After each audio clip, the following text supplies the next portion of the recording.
دی وایي چې السلام علیکم ډاکټر صاحب، زما پلار ته د معدې کینسر و، هغه د هغې د وجې نه په شوکت خانم هسپتال کې علاج هم کړی و او یو پیر ښه شو، خو بیا ورته واپس کینسر راغی او د هغې د وجې نه هغه وفات شوی دی. دی وایي چې ما بیچلر کړی دی په کمپیوټر ساینس کې اور جرمنی زبان لپاره ښه آپشن کیدی شي که نشي کیدی. دی وایي ڈاکٹر صاحب میرے اندرونی کان کا مسئلہ ہے، اس وجہ سے مجھے چکر آ رہے ہیں، اس کا کوئی علاج بتا دیجیے.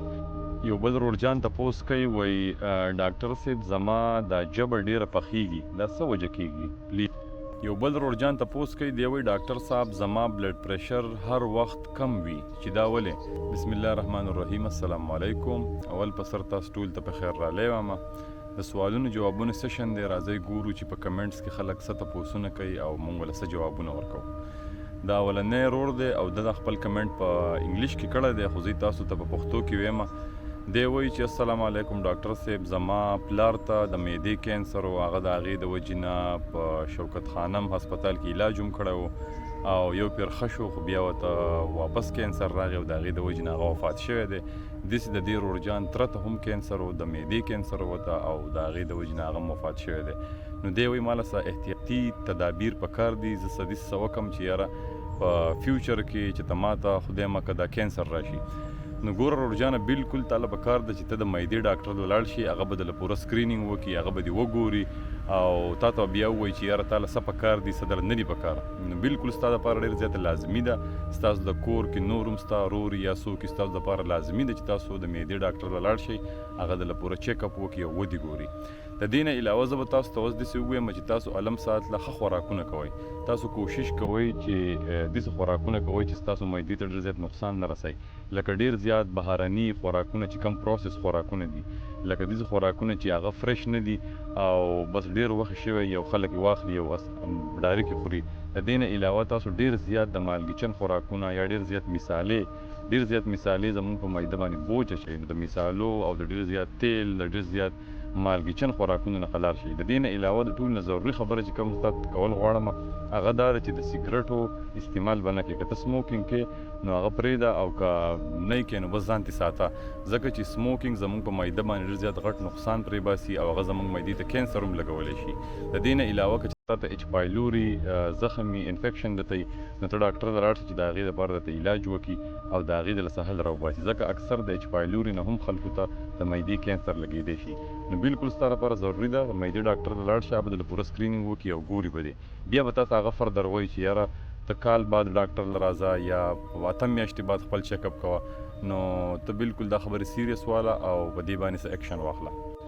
یو بل روړ جان تپوس کوي، د هم دا خپل کمنټ په انګلیش کې کړی دی، خو زه تاسو ته پښتو کې وایم. دی وایي چې ما بیچلر کړی دی په کمپیوټر ساینس کې او جرمني زبان لپاره ښه آپشن کیدی شي که نشي کیدی. نو ګوره جرمني ستا لپاره بالکل ښه آپشن کیدی شي او ستا دپاره به جرمني کې ډېر شي اپورچونیټیز دي، خو د دې دپاره به ته څه کوې، ته به ریکوایرمنټس پوره کوې چې کم دوی ستانه غواړي. لکه ته به اول په سر جرمن ژبه زده کوې. په جرمني کې د ډېر خلکو دپاره اپورچونیټیز دي، خو صرف یوه مسله به کې دا ده چې هغو جرمن ژبه غواړي. د جرمن ژبې ډېر شی سی دي، لکه A1 A2 B1 B2 بیا C1. نو داسې تا له ایټلیسټ B1 پکار دی چې ستا سره وي، د هغې دپاره ته ځان دلته په ماسټر کې بیا اډمیشن کولی شي، بیا به تا ته ویزه درکړي، دلته راتلی شي او بیا خپل کار کنټینیو کولی شي او ښه تنخواګانې هم دلته ورکوي. نو بالکل د هر چا دپاره جرمني ښه آپشن دی، خو چې تاسو ژبه یې زده کوئ او چې کم ستاسو نه ریکوایرمنټس غواړي تاسو هغه پوره کوئ. تاسو ځانه آنلاین بیا په ماسټر کې اډمیشن کولی شئ، په انټرنیټ باندې آنلاین ځانه وګورئ، هغې ته اپلای وکړئ، خپل ډاکومنټس ورته ولېږئ، خپل لینګویج سرټیفیکیټ ورته ولېږئ او بیا به تاسو د جرمني کار وشي او انشاءالله دلته راتللی شئ او خپل لایف نور هم دلته مخکې به وستی شئ. یو بل روړ جان تپوس کوي او د خپل کمنټ په اردو کې کړی دی، خو زه کوشش کوم چې تاسو ته ریډ کړم ځکه زما اردو دومره ښه نه ده. دی وایي ډاکټر صاحب میرے اندرونی کان کا مسئلہ ہے، اس وجہ سے مجھے چکر آ رہے ہیں، اس کا کوئی علاج بتا دیجیے. نو ګوره روړ جانه زموږ غوږ نه دی، د انسانانو غوږ صرف د اورېدو دپاره نه دی، د انسانانو غوږ د بیلنس دپاره هم دی. دغه یو نرف دی، هغې ته وایي ویسټیبلو کوکلیر نرف، صحیح شو. نو دغه نرف انسان اورېدل هم په دې باندې کوي، د دې سره سره دا انسان له بیلنس ورکوي چې ته په لاره باندې ځې ته نیغ ځې، ته ارتاو نه شي، کوږ نه شي. نو ګوره چې په غوږ کې څه نمونه زخم یا څه انفیکشن یا څه مسله یي که نه، نو هغه انسان د اورېدو مسله هم راوستلی شي، خو د هغې سره د هغه د بیلنس لکه سر پې چورلي راټاویږي، دغه مسلې هم انسان ته راوستلی شي.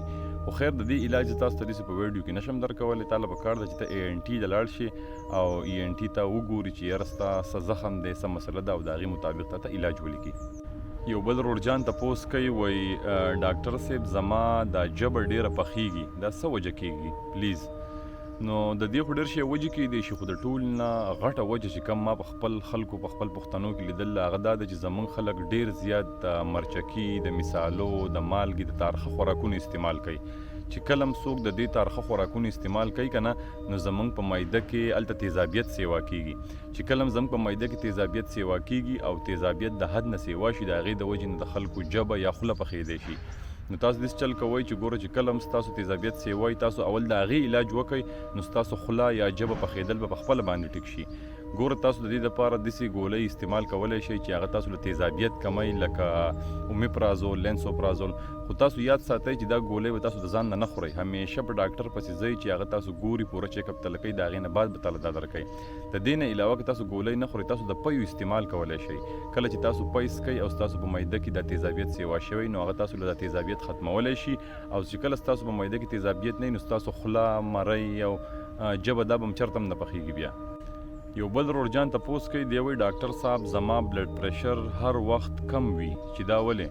نو روړجانه د دې خو ډېرې وجې کېدی شي چې بلډ پریشر ولې کم دی. هغه خو به صحیح پته الو لګي چې ته یو ډاکټر ته لاړ شي، هغه ستا چیک اپ وګوري او ودې ګوري.